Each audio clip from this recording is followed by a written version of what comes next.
Tell me if this sounds familiar. You start your day off with the hopes of being productive and finally achieving your tasks for the day. But before you begin, your hand reaches to grab your phone, and before you realize it, so much of the time in the day has gone by scrolling, and you have barely touched any of your work, and you're just left with a feeling of guilt because you know you wasted that time in the day when you know it could have been spent in better places. You're left waiting until the next day hoping for a different outcome, but deep down you just know it's not gonna happen. But what if I told you you could fix this and regain your focus? Well, that's exactly what I'm going to be sharing with you in this video, and I'm going to keep it very simple with a few steps. Whether it is the start of the year or not, we can all benefit from having the knowledge of fixing brain rot so that we can improve ourselves. For those of you who are new to the channel, my name is Abdul, and in 2022 I graduated with a degree in biomedical engineering, and since then I have been unemployed.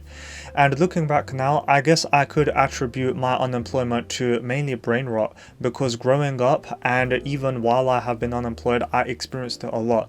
So if any of you are in that position now, just know that I relate to you. Before we dive into the steps, let's briefly discuss what brain rot is, along with its causes and symptoms for those of you who may be unfamiliar with the term. So what exactly is brain rot? Well, a few days ago, the term brain rot was nominated as Oxford's Word of the Year and is defined as the supposed deterioration of a person's mental or intellectual state, especially viewed as the result of overconsumption of material, now particularly online content, considered to be trivial or unchallenging. So given this, some of the main symptoms of brain rot is just a general lack of focus, you feel fatigued and you don't really have the motivation, and you feel like you're in constant need of overstimulation. So brain rot is mainly caused by excessive consumption of digital content, and it can be short form content such as the ones found on YouTube Shorts and TikTok, which eventually lead to doom scrolling, which a lot of us have been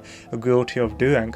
And it doesn't have to be just that form of content, it can also be gaming and anything else that has like an addictive nature. And this addictive nature tends to increase dopamine in the body in unnatural ways, and that generally leads to a lot of issues. So another cause of brain rot is not having any clear or defined goals, because you just live your life on autopilot and really not having an idea of what you're doing. Another cause is just in general having a poor lifestyle. You're not really exercising much, you're not really giving your body enough time to sleep, and your eating habits aren't that good, and which leads to your body being very lazy, and that's just prime position for you to experience brain rot. And finally, it's not really a common one, but not having any boundaries, and in particular I'm referring to time here.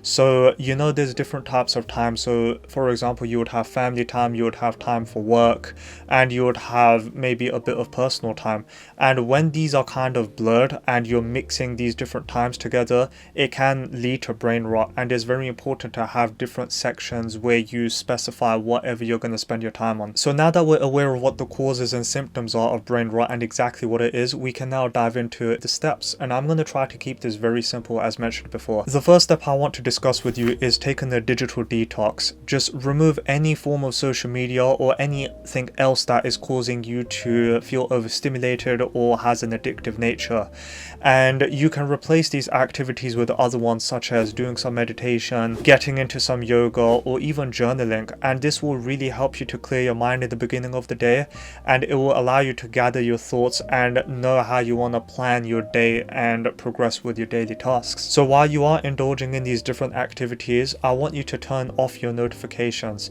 Different apps have different sounds, so you don't want to be triggered by that and get distracted. If you do happen to find yourself using your phone early on in the day, I mean, I can't stop you, but make sure that you install some sort of apps on there that will prevent you from reaching a certain time limit. I mean, doom scrolling can be very addictive and so much time passes when you are doing it.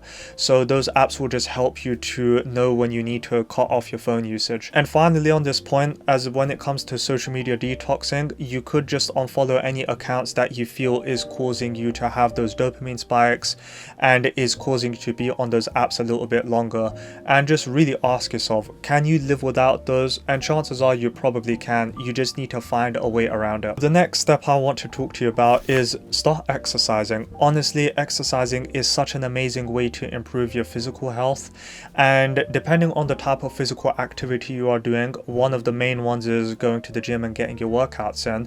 You'll notice that your body over time will get stronger, and this in turn will lead to a lot of good confidence for yourself as well. Another great thing about exercising, that it increases blood flow to the rest of the body, and in particular the brain, which is really important because dopamine and serotonin are the feel-good hormones that get released in natural amounts when you are exercising. Unlike when you are overstimulated, those hormones go out of whack and it requires serious measures to bring them down slowly. So you want to experience this in a natural state. Alongside that, it reduces stress as well, because when you're feeling good about yourself, the last thing you're going to feel is stress, and that's another great advantage of exercising. Another thing about indulging in a healthy lifestyle and exercising is that it will allow you to have better eating habits. And I mentioned before earlier on in the video that brain rot is also caused by having a poor lifestyle. And while you are exercising, you want to maximize the benefits of exercising by having good foods, and in particular ones that increase brain health, such as you have berries, there's leafy greens, and also omega-3s, which again, they increase brain health, and by increasing brain health you will feel a lot more motivated and you'll have better focus, which is also one of the symptoms of brain rot. And it should go without saying, while you are having better eating habits, staying hydrated is very important for brain health. So make sure that when you are exercising, you are getting enough water in the day and just preventing any form of brain rot occurring. Finally, the last step I want to discuss with you to improve your brain rot is to set meaningful goals for yourself. And by setting goals, you give yourself a chance to focus towards something, which I feel is really important because it gives you a vision and something to work towards.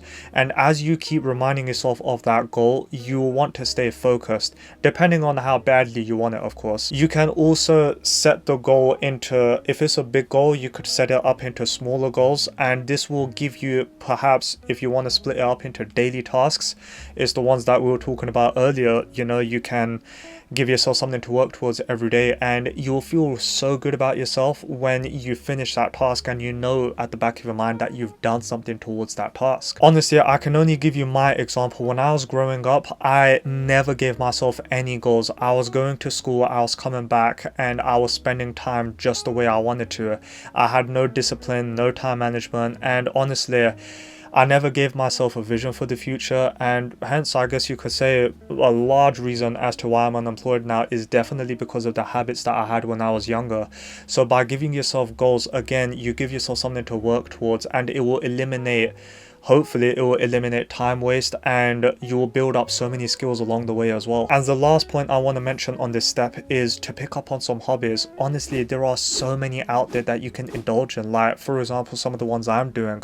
I'm into fitness, I'm trying to get a career in tech, so not exactly a hobby, but because I'm unemployed, I guess it is a hobby now. Video editing, because I like creating YouTube videos. So it really depends on you. Whatever stuff that you like, just indulge in them. Now that you're equipped with the knowledge of how to fix brain rot, you'll probably be thinking to yourself at this point, wow, it's really easier. And in a way it is, because these are only some of the methods I spoke about in this video, but there are so many other ones. The tough part is actually taking action. Like, you can know these steps, like walk away from this video and be like, yeah, I know exactly how to fix brain rot, but it really depends on you and how much of an action taker you are to transform your life, change your life for the better. So I want to share with you some challenges that it would be really nice if, you know, you could start them afterwards. At the end of the day, I can only share them with you. It is really up to you.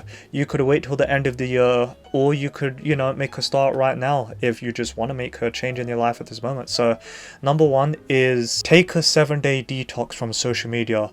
Now, this might sound really difficult to do, so if you do find that you can do it, amazing. If you can't, then maybe do 1 to 2 hours a day of just no screen time, and just replace that with any activity of your choice that will be productive. Number 2 is start the day by doing some meditation or some yoga or even some journaling, because this will allow you to gather your thoughts and really decide how you want to plan the rest of your day or the rest of your week and tackle your daily tasks. And the third point is to start moving your body around. Honestly, get into some light exercise. It doesn't have to be vigorous. You could literally do like 15 to 20 minutes of walking a day. And you might not think that this will do much for you. It's about getting yourself into the habit, and as you progress with that particular habit, you can then intensify as much as you like. By implementing these challenges and any other steps that you feel like will help you to reduce your brain rot, you'll notice that you've progressed quite a lot, and overall your brain health will start to increase. And some of the habits that you felt you were getting addicted with, you'll realize that you actually can live without them, and that is just the start of your journey to bettering yourself. The minute you set 1 to 2 habits in place, good ones, then that will give you so much momentum to start improving different aspects of your life, and this will help you so much when you are progressing in your life later on. Come time for the new year, or whenever you decide to take this action, you will be ready to hit the ground running and be well on your way to achieving whatever goals you've set for yourself. So that wraps up this video. If you are interested in what my thoughts of being unemployed are like and would like to get to know a little bit more about me, then be sure to check out this video over here. And I'll just like to wish you good luck, and honestly, give yourself the best chance at improving yourself, and let me know how it goes. I'd be very interested to know some of the activities you guys indulged in that helped you to remove your brain rot. Take care.